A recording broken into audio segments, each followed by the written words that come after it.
നമസ്കാരം, ഞാൻ doctor Akhilesh K, Kochi Amrita ഹോസ്പിറ്റലിലെ ശ്വാസകോശ രോഗ വിഭാഗം പ്രൊഫസറാണ്. നവംബർ 12 ലോക ന്യൂമോണിയ ദിനമായി ആചരിക്കുന്നു. അപ്പോൾ എന്താണ് ന്യൂമോണിയ? നമ്മൾ കോവിഡ് കാലത്തൊക്കെ കേട്ടിട്ടുണ്ടാവും ന്യൂമോണിയ എന്നുള്ളത്. ശ്വാസകോശത്തിലുണ്ടാവുന്ന ഒരു അണുബാധയാണ് ന്യൂമോണിയ. ഏത് പ്രായത്തിൽപ്പെട്ടവരെയും, പ്രത്യേകിച്ച് കുട്ടികളെയും വലിയ മുതിർന്നവരെയും വയോജനങ്ങളെയും എല്ലാം ബാധിക്കുന്ന ഒരു അസുഖമാണ് ന്യൂമോണിയ. എന്നാൽ ചില റിസ്ക് ഗ്രൂപ്പുകളുണ്ട്, അഥവാ ചില പ്രത്യേക രോഗപ്രതിരോധ ശക്തി കുറഞ്ഞ ആളുകൾക്ക് ന്യൂമോണിയ കുറച്ച് തീവ്രമാകാനുള്ള സാധ്യതയുണ്ട്. ഇതുപോലെ തന്നെ വയോജനങ്ങൾക്കും കുട്ടികൾക്കും ന്യൂമോണിയ കൂടുതൽ ഗുരുതരമാവാനുള്ള സാധ്യതയുണ്ട്. ഈ പ്രാവശ്യത്തെ തീം പ്രധാനമായിട്ടും ഉദ്ദേശിക്കുന്നത് ചൈൽഡ് സർവൈവൽ എന്നുള്ളതാണ്. നേരത്തെ സൂചിപ്പിച്ച പോലെ കുട്ടികൾ ഒരു റിസ്ക് ഗ്രൂപ്പാണ്. അപ്പോൾ കുട്ടികളെ എങ്ങനെ ഇതിൻ്റെ തീവ്രതയിൽ നിന്നും രക്ഷിക്കാം, അവരുടെ മോർട്ടാലിറ്റി അഥവാ മരണനിരക്ക് എങ്ങനെ കുറയ്ക്കാം എന്നുള്ളതാണ് ഈ വർഷത്തെ തീം.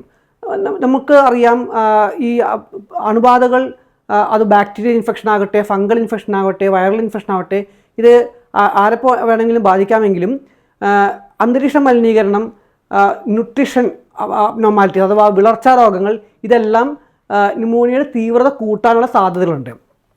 ന്യൂമോണിയ പെട്ടെന്ന് ബാധിക്കാതിരിക്കാൻ വേണ്ടിയുള്ള വാക്സിനേഷനുകൾ ഇന്ന് നിലവിൽ ലഭ്യമാണ്. വൈറസിൻ്റെ വാക്സിനേഷനാണെങ്കിലും ന്യൂമോകോക്കൽ വാക്സിനേഷനാണെങ്കിലും ഇന്ന് നിലവിൽ ലഭ്യമുണ്ട്.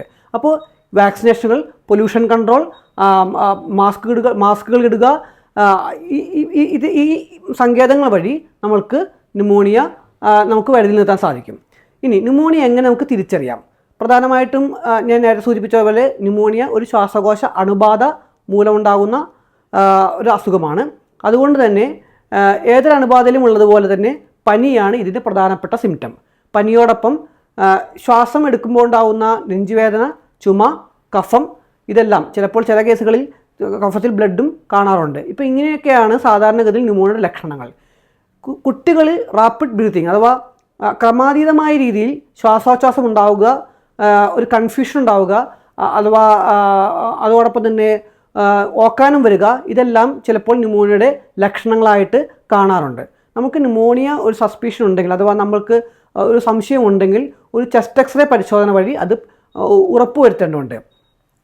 അതോടൊപ്പം തന്നെ ബ്ലഡ് കൗണ്ട്, റെസ്പിറേറ്ററി സെക്രീഷൻ അഥവാ ഈ ഒരു കഫമോ അഥവാ ശ്വാസകോശത്തിനകത്തുനിന്നുള്ള സ്രവങ്ങളോ പരിശോധിച്ച് അതിൻ്റെ ഏത് അണുക്കളാണെന്ന് ഉറപ്പുവരുത്തി ചികിത്സ നിർണ്ണയിക്കുന്നത് ന്യൂമോണിയയുടെ ചികിത്സയിൽ നല്ല രീതിയിലുള്ള കൺട്രോൾ വരുത്തുവാൻ സഹായിക്കുന്നതാണ്.